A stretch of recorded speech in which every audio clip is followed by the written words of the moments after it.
How are you? Good, what's going on, Sean? Yeah, just getting things set up here. Yes.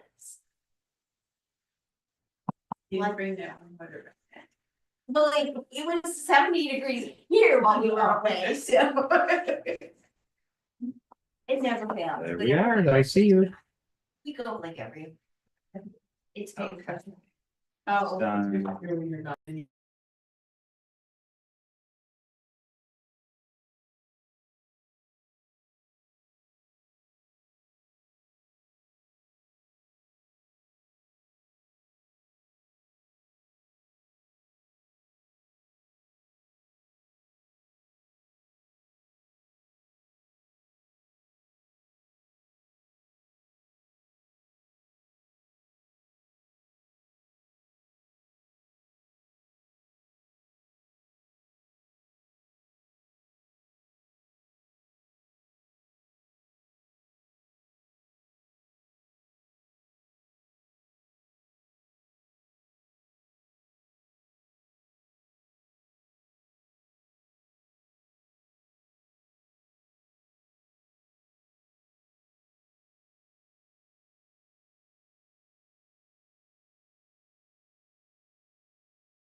I think, yep, I'm Are good. you okay? You're a little tippy this. Ah, yeah. What's in your coffee? No, I just. I wanna had a make sure shower you're not today. getting the medical, So, I feel great. okay. A lot on my mind. I got my mind on my money and my money on my mind. I had 3 people call me, ask me what to do with the stock market because they lost, I mean, they lost. You want Buffett? Yeah, they all thought, I said, look, what do you want me to tell you? Invest in real estate in Hamburg. How about that? It's crazy. All right, Mary Ann Costello, Here. Cam Hall, Here.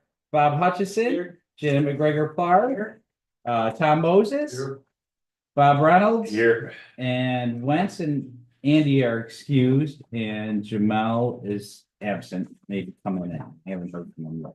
Could you please stand for a pledge of flag? I pledge allegiance to the flag of the United States of America and to the republic for which it stands, one nation, under God, indivisible, with liberty and justice for all. Thank you. Motion to open the April 9th, 2025 Hamburg, New York IDA Board of Directors meeting at 7:34 a.m. So move. Thank you, Tom. Thank you, Mary Ann. The first item is a motion to approve the meeting minutes from March 12th, 2025. So move. You, Janet. Was there a second? Second. Here, Pam, thank you. Any questions? All in favor? Aye. Opposed? Carried.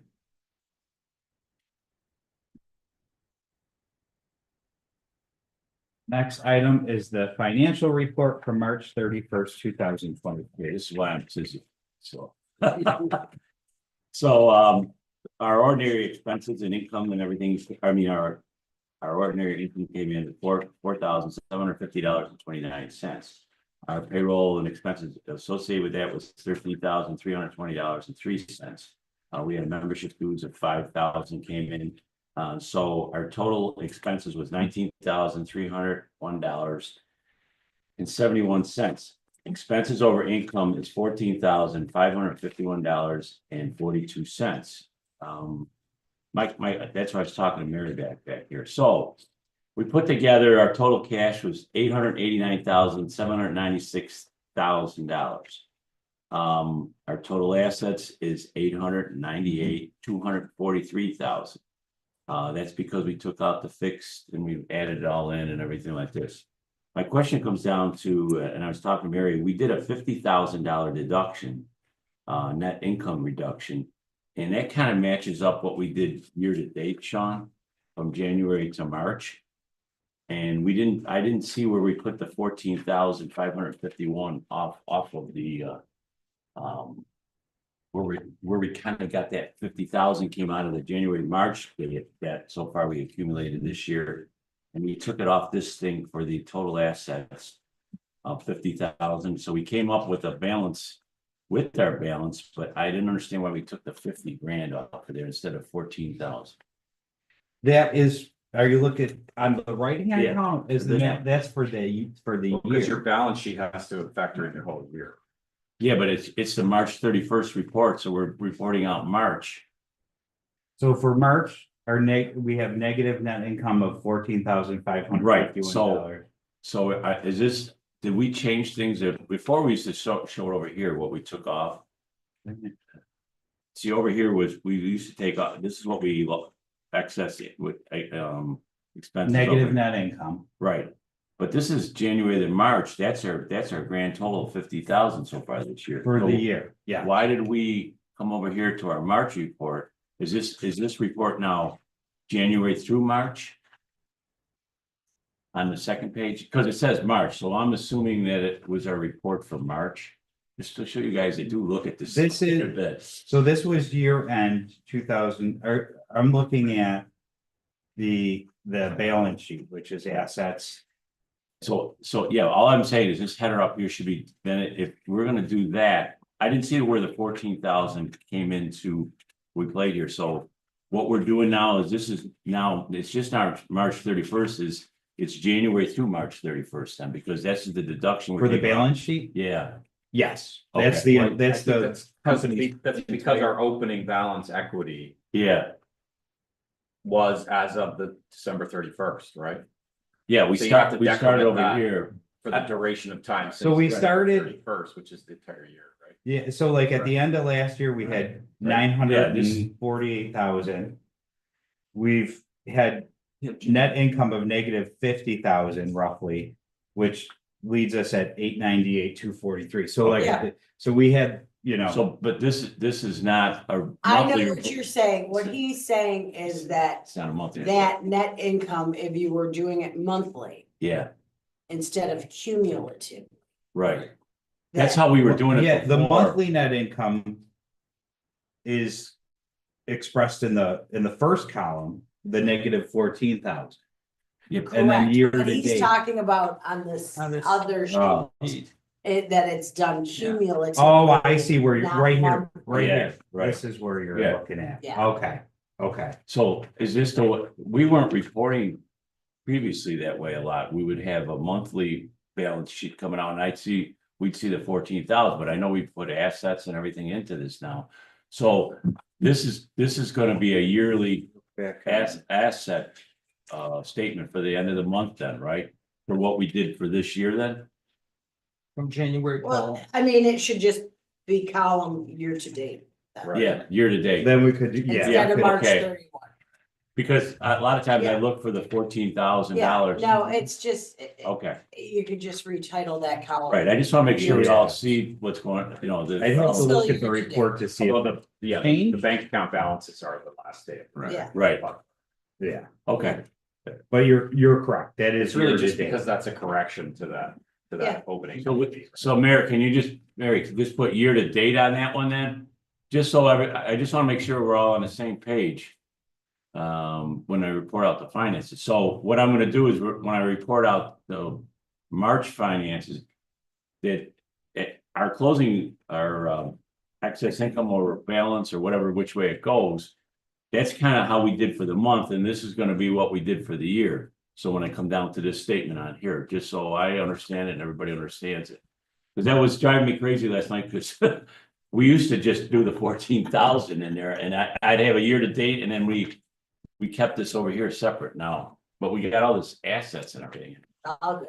Yeah, so, Okay, you you we're might- good. I didn't say we weren't good. It's- Numbers add up. Yeah, that's it.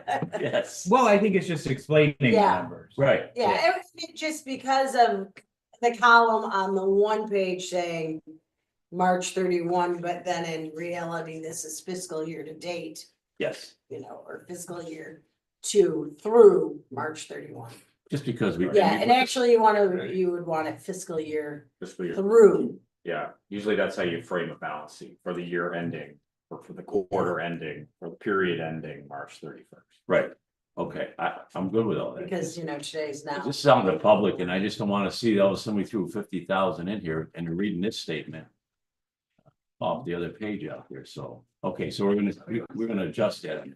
Okay. Other than that, I'm okay with the financial report. Can I'll make a motion to accept the treasurer's report. Sorry. Okay, thank you, Janet. Need a second? Second, Mary Ann. Just a quick comment. We did have a audit committee meeting following last month's regular meeting. We did dive into this. So like anybody this is a new law. So regarding municipal accounting, you're gonna see this in terms of how these fixed assets in terms of rent should be reported with the accumulated amortization and the right to use assets. I mean, best I can explain it, I guess it's trying to add some level of transparency to like entities, municipal entities that may have leasing activity and what those costs are. It really doesn't itemize it out if you have several leases, but that's how that operates. We will not make monthly adjustments to that end. They will go back because it's based on the accumulated amortization. It's a function of like the time value of what's owed. So essentially each year, at the end of the year, we will work with our accounting independent auditor and they will go in and kind of revalue that we will do ledger adjustments to reflect that accordingly. But these are new, more so municipal accounting standards. So Amato Fox, Drescher Malecki, the firms that are generally experienced with municipal auditing, you'll see this. Just to follow up with it too, we're also looking at that land that was in question or the railroad tracks that we might have to take it off next year's, the one that we supposedly sold and stuff like that, because we didn't address that issue. So we're looking at that too behind the scenes. Yeah, and that'll be on the land corp side. Okay, all in favor? Aye. Opposed? Carried. No, you got one more company to talk to. Okay, my update. I don't know what to say. I will start. I'm going to jump pages. The New York State Economic Development Council, there was a little snapshot on the director report, but on the following page, I printed the whole thing out. So this talks to some good talking points and very similar to the roll-up that we did specifically for Hamburg, but talks to the economic impact of what industrial development agencies do. I think in my mind, one of the best ones is that, for every dollar of IDA abatements, you're generating $6.20 in tax revenue. So that kind of talks to, the return on investment. I know, and we hear about when we not grant money to expanding companies, when we discount these taxes to growing and expanding companies, what's the return for the municipalities? And that talks to that. One thing that often gets, undervalued is the job impact. So the employment impact of this certainly adds in a lot to that value by the earnings of the workers at that site. Another thing that's often called out is the school districts, and that the school districts are losing money because of IDAs.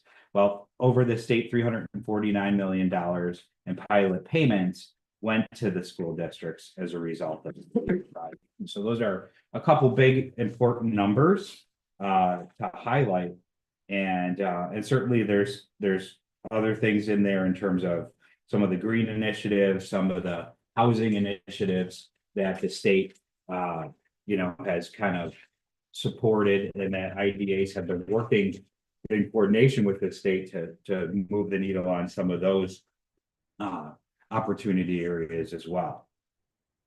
So, as we look back, in that $345 million number, our kind of portion into the school districts in the town of Hamburg is $833,821. So that's kind of how it reports, more locally. So our numbers are, kind of relative in terms of, we're trying to break down the same data to communicate what the IDA does for the town of Hamburg specifically. Okay. Some updates, we are continuing to work with like project activity, on a number of these under the project activity. TNL Beachfront Holdings, we're getting close to closing on that. We had a meeting, Jennifer and I, regarding the insurance requirements.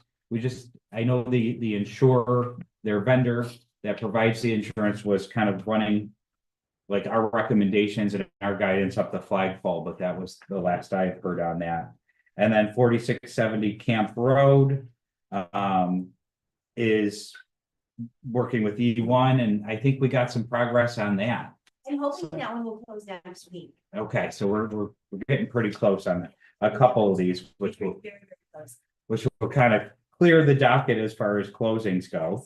Our Hamburg Development Corporation, we actually had a couple loan applications. We had 2 loan applications I've been talking to pending. We actually ended up, unfortunately, having to decline those applicants. Really? So yeah, just in terms of review, They really were not, they were in a tough financial position. So we couldn't support this. And, I think it goes to, as much as we try to help, at times, we can't, and projects have to be in line. We have to be a fiduciary. So in terms of, that board, lending, essentially it's federal money, but lending that money out, there's no guarantee, but there has to, the financials have to point to, if all of a sudden, we execute a loan with you and you'll have $1,200 a month in debt service now. What's going to happen with the business to support that debt service? Like what are you adding equipment? Are you, we can't do debt refinancing. So there has to be, are you increasing sales, like bringing in staff that can, drive growth sales and then net income. So unfortunately, in these ones, it is a tough time. I mean, people are pinched, and they're leaning more on credit, so dealing with that company and the small businesses, they're leaning more into their credit. They're leaning into apps like Venmo, PayPal, Square. They all have lending entities now, and the interest rates are, over 30%. So just What? from a they're past life many moons ago, when I was on the HDC board. Are you still chasing money? So there are people who've gone belly up on the loans. Yeah, we have two that are, one's in forbearance, and then another one is, kind of late payment. So we are not, and we try to work with these people, right? We want to help business. We don't want to put them out Yeah. of business. So, and sometimes you put them out of business, nothing minus nothing, is, Yeah. you're not helping yourself. So, But I remember there were two that, well, I mean, that ended yeah, up, we do. Well, and we honestly, chased them forever and ended up Yeah. writing off. well, some of them surface, and one of them that you're talking to may have surfaced, when they, because sometimes we do personal guarantees, and then, if there was one that, the business was long gone, but then they were selling their personal residence, and there was this lien, and it was from the HDC. And so there was like kind of like a settlement made. It was, the HDC was not made whole, but we do try to at least get a personal guarantee, some surety into the loan to protect, again, we're acting as a fiduciary. So we cannot, people approach us and say, well, why do we have to submit tax returns for the company? We just, it's similar to what you all do. It's like, we don't just write checks. We are here to support business. We have a mission, but the board also has to be a fiduciary and a custodian of, essentially, even though these are federal dollars, they're tax dollars. And just sometimes the HDC is kind of filling a gap. And when it comes to people getting paid off, they're not first in line. Potentially, yes. Yeah. The And bank or another lender. we subordinate, so Yeah. we would, often we've been involved in projects is now, everything costs more. So, there could be several financing entities involved in a project. And the HDC, if M&T is on a project and we're loaning money to support that project, M&T is going to say, look, you got to subordinate. The SBA, Pursuit Lending, is going to say, look, you need to subordinate so that we get paid first. So if it goes to bankruptcy, we get paid last. We definitely assume more risk. Like we take on more risk than banks. That's our kind of competitive advantage to growing business through this program. However, with that, your likelihood is less of getting paid back. We've had a lot of successes. All in all, yeah, not to paint the picture that, this Right. program is a loss leader. All in all, we generally, have been doing good. Well, I mean, So- it revolves back in to be, once somebody's paid off and they're paying their loan, they have more money to lend out. Right. Mhm. Yeah, So- and but knock on wood, we've had good success. We lost really, one went out due to COVID. And that was a loss, probably $30,000. But other than that, we're generally, sometimes we're going in a workout, where it's like, you're in the caution lights on, but, we get there, we end up getting, knock on wood. So. But no, it's a kind of a testament to the board and just to show that, unfortunately, sometimes like it's just not viable. The Jeffrey sites that are under contract, they're working through planning. I was talking to Bob with that this morning, so I was actually for the AutoZone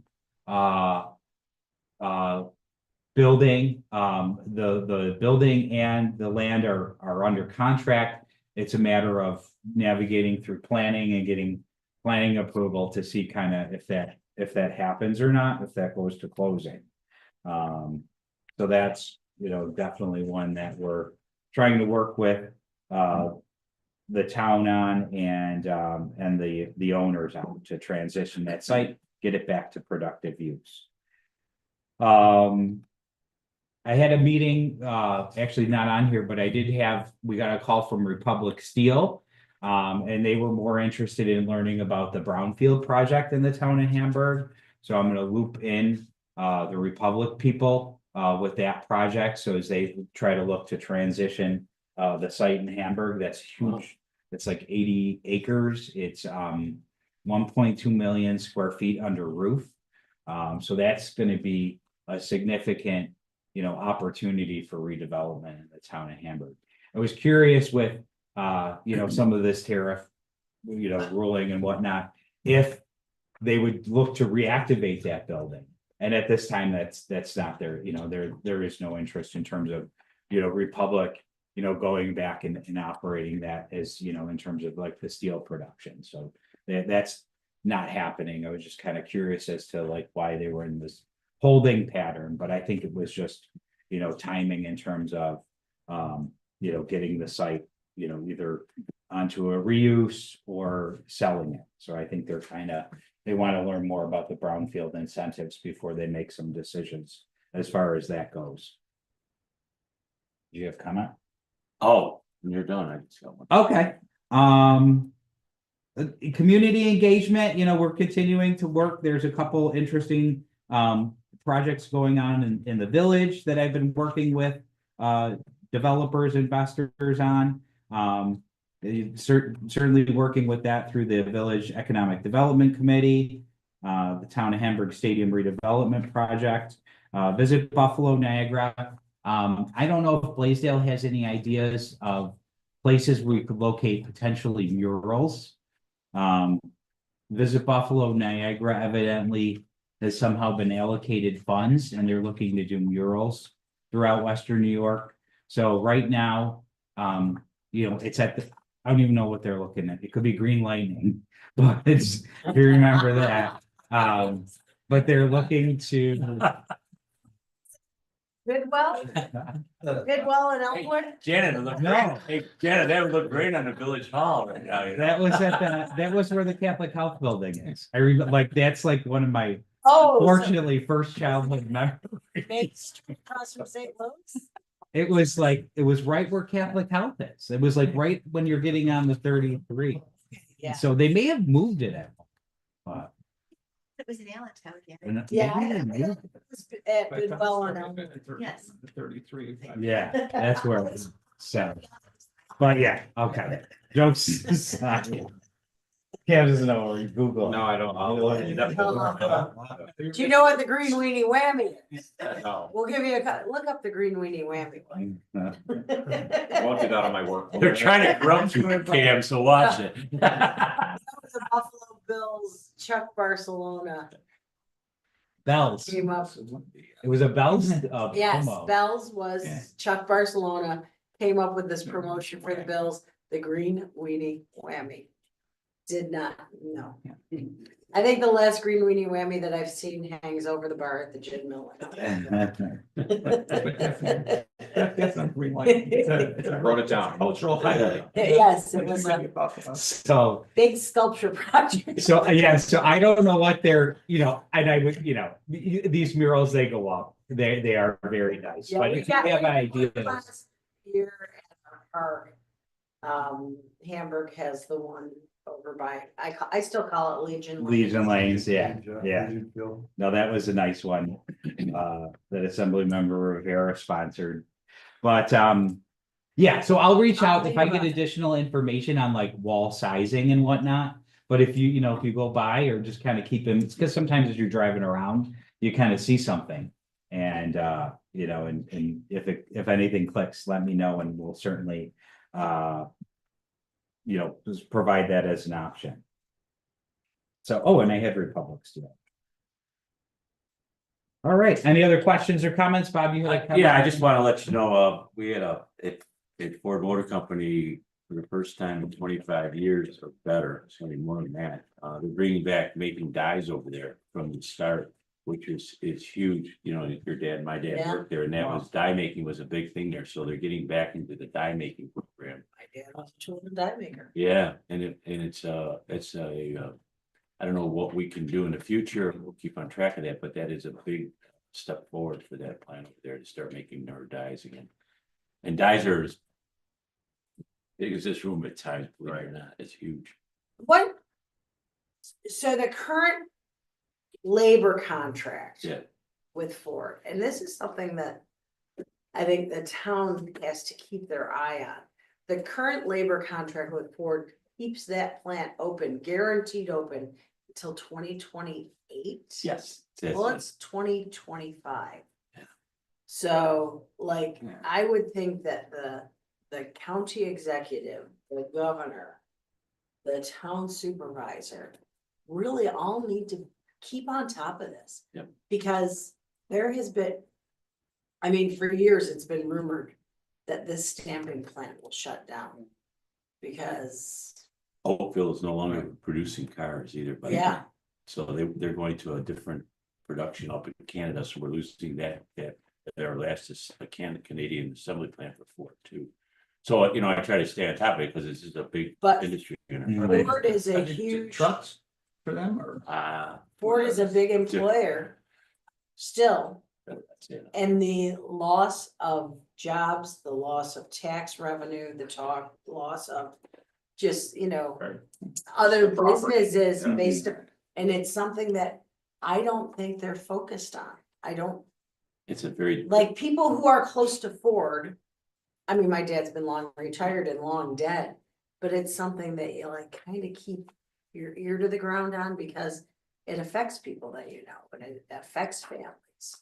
a lot of local businesses too are still Yeah, supplying supplies Yeah. and stuff, so.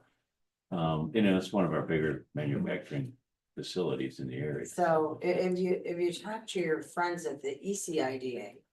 We And I, did, and I know, yeah. I know they're kind of, but it's No. really gotta be a focus to keep that plant viable and in production. I will say that we did have with the county executive, Randy Hope. And myself, we did go have a tour and meet with Ford corporate last fall. But I did make the note here that, you know, come November, you know, we'll have potentially likely new leadership in the town. So, you know, I think it would make sense to, you know, kind of re-engage. It has been a year and you kind of re-meet. One of their main concerns, I don't know how we would address that, is that they expressed was the closures. So like when there is when tractor trailers and whatnot cannot operate on the thruway, like that puts them Yes. down for like 2 days. Yeah. So essentially, if there's a shutdown like that, so say it lasts, you know, often it'll last, say 24 hours for the winter event. And then add 2 days to that till, you know, the production can get up and running again. So that's something that they had expressed. So, you know, I think maybe engaging the state, because often on the state roads, they make those decisions. And, you know, It's gotta be. at least so really they can understand there's business impact. I don't know how, that's a difficult item to weigh. Fortunately, this winter, I don't think has been as bad as winter past with like large scale events. But that was something. They have- And they reach out to Sean, so there was a. Not in the not so distant past, they had a project going on, they were having a little permitting. Issue. Oh, yeah. With the town, and Sean didn't know who in the building department to call, he called me. I called the person in the building department, the inspector, and said, listen, this isn't something we wanna screw around with. Ford needs to be a priority, we need to make sure they're getting their permits and their inspections and everything pretty quickly, they can't be put off, we don't wanna lose this plant. And they were able to Navigate that. get Yeah. it done. So, But they reached out to Sean to say, Yeah. Sean, we're having this issue with the town, What's good. and. You know.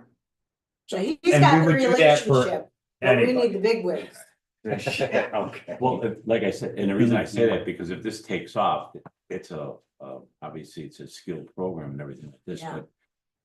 Dyes come in raw and you have to build them up and everything like this, so there's a lot of internal stuff that goes on, and it's good for the community and stuff like this. Well, seeing that investment is huge. Yeah, Because Yes, instead of shutting down a portion of the plant there. yes, yeah, there's a lot of unactivated space there, I would Yeah, say. So yeah. like, it'd be nice to see that, you know. It's the same as Republic Steel, you know, I mean, there's a lot of space over there for industry and stuff. Mhm, mhm.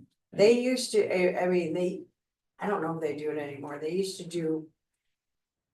Like tours for the family, and Yeah. it would be on a Sunday when the plant wasn't as busy, although it was busy. And like dad could, you know. like- They've And you had to started- stay within these doing yellow that again. lines. And Yeah, the guys who worked there could bring their families in to this show. is the 75th But over the anniversary. years, just- Yeah, 75, they had the retirees in for the 75th, and unfortunately couldn't make that day, but you know, I've been in plant quite a bit. But they're trying to do things like that. We've got some good leadership on there. I'm on the executive board for the union over there, so it's another role I play over there. And I like to keep this this board up to date, because, you know, over the years, we've done some things for the company, which is good for the community, so. Are we getting back to a point where the sales tax break could be beneficial? It's the job guarantee. Yeah, the Yeah, last yeah, time we couldn't went make to it, do a deal with them. It was a retooling, and they were actually cutting jobs, not adding jobs, so it Right. didn't. Yeah, Well, but this you know what? dye, manufacturing or process gonna come back in, that may, Well, they got some new equipment came in finally, so they can keep up with the modernization of how to build dyes.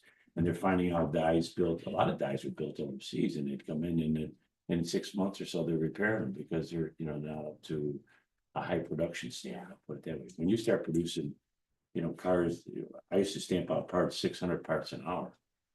That's a lot of wear and tear on dyes going up and down, presses and stuff like that, so. It's just, I thought it was something the community should know, that we're trying to get dye making back in there. It's big. I mean, there was 500 dye makers there at one time.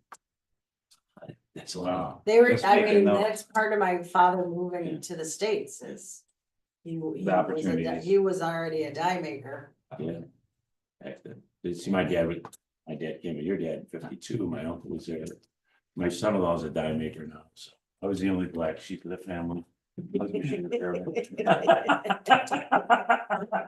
All right, so that's it. Any other comments? I'll go back to, the next item on the agenda is our agency records policy. I have a motion to approve the amended access to agency records policy to include access times as recommended by the New York State Authority Budget Office. so moved. Thanks, Cam. Thanks, Janet. Any questions? All in favor? Aye. Opposed? Carried. Next item is the 2024 audit report. As mentioned, we had reviewed that in our audit committee, and now for the full board, I have a motion to approve the Hamburg Industrial Development Agency 2024 audit completed by independent auditors Amato Fox and Company. So moved. Thanks, Bob. Second. Thanks, Mary Ann. Any questions? All in favor? Opposed? Carried. It's nice to read a boring report. Well, it's a good report for the growth. I Yeah. mean, we've talked. a Yeah, I know, number but of I'm times just about saying, the there's growth. no red stars or things jumping on it. Just a note to, thank you to Mary, the 2024 Paris report is completed, is filed. So all our compliance documents are out there. It's a lot of data entry, a lot of poring over numbers and employment numbers and reaching out and collecting data from the benefited companies. So it's definitely an effort, and glad that is complete for the year. The next item are some remaining policies. I have a motion to re-adopt. Oh, I'm sorry, what I'm missing. Oh, okay, that's under unfinished business. Motion to re-adopt the following agency organizational documents and policies as written. Employee compensation program, local labor policy, recapture policy, data gathering procedure, and combined fee schedule. Motion. So moved. Thanks, Janet. Second. Thanks, Bob H. Any questions? All in favor? Opposed? Carried. Okay, next, this is what I was looking for. Under unfinished business, we have a motion to approve the amended agency application to provide information relating to on-site daycare as a component of the project information. I'll move. Thanks, Bob. Second. Second. Thank you, Mary Ann. All in favor? Aye. Opposed? Carried. Is that a state obligation to do that? It's more of is an obligation or recommendation that like, It's a new law saying that agencies Okay. have to consider, It doesn't have to be a factor, it's it, we right, have to you ask. just have to consider it. But there's no like point of waiting or anything on that. It's just no, that's very broad based. yeah, and that will be more so, I think, for the county-wide tax exemption. It's hard because it also depends upon like how impactful the daycare is. Are you, is it a large daycare where you have, again, like we'll have to like establish some like non-arbitrary scale. However, I did reach out. There's a childcare facility in Lakeview that's expanding, and I'd reached out to them and said, hey, once you have an idea on what this project is going to entail, we may be able to help you if you have issues with financing, getting the project going forward, because now, it is, by law, a company we could potentially support. And, as someone who just got out of that, thankfully, You got a raise. daycare is very, it vaporizes. No, there is, I don't know what it was. But, daycare is very difficult to get your children into. It's very expensive, and it keeps people out of the labor force. So, more availability of childcare facilities will, certainly provide opportunities. So you're for saying we people to can get get back them in the workforce. like a pilot incentive? Yeah, yes. Oh, that's, I didn't realize. And I think the countywide UTEP committee will be meeting That's very in a few interesting. months, perhaps, to consider updating the UTEP. Yeah, cool. Okay, executive session. No, Motion to adjourn the April 9th, 2025 Hamburg IDA Board of Directors meeting at 8:11 a.m. so move. All in favor? Aye. All right. Thank you. There was an article in the paper though about the stadium. Oh, I didn't read Around the this. stadium, there were the Parks trying to do rezoning around, starting to get their act together on the rezoning, and what some of the landowners think their properties are worth in Orchard Park. Listen, for